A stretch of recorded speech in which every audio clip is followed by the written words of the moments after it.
আমরা কার কাছ থেকে দুঃখ পাই বলুন তো? কার কথায় আঘাত পাই? কার ব্যবহারে কষ্ট পাই? কে আমাদের অবহেলা করে? উত্তর একটাই, আমরা যাকে ভালোবাসি, আমরা যাকে কাছের বন্ধু ভাবি, আমরা যাকে আপনজন বলে মনে করি, তার থেকেই এইগুলো আসে।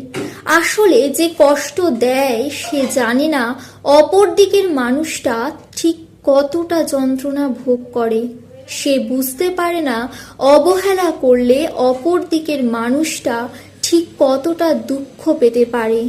সে জানে না কতটা মন খারাপ নিয়ে সে রোজ রাতে ঘুমোতে যায়। সে জানে না বুকের ভেতর এক অজানা যন্ত্রণায় সে কতটা ছটফট করে। হিসেব কষে দেখলে হিসেবেও গরমিল হয়ে যাবে। জীবিত থাকাকালীন কতবার হার্ট অ্যাটাকে আক্রান্ত সে।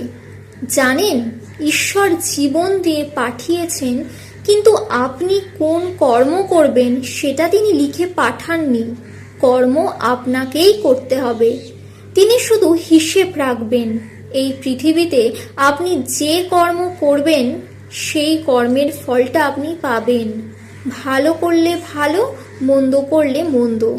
কোন কর্ম করবেন সেটা বাছাই করার দায়িত্ব শুধু আপনার। কারণ ঈশ্বর আপনাকে মানুষ রূপে পাঠিয়েছেন পৃথিবীতে, যার বোধ আর বুদ্ধি দুটোই আছে।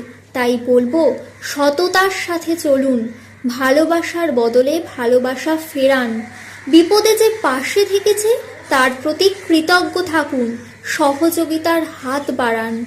কিন্তু কারোর মন খারাপের কারণ হয়ে উঠবেন না। যে ভালোবাসলো, হৃদয়ে যে গেঁথে রাখলো, মন প্রাণ উজাড় করে জীবনের অনেকটা অংশ যে দিয়ে দিল, জেনে বুঝে কখনোই তার মনস্তাপের কারণ হবেন না।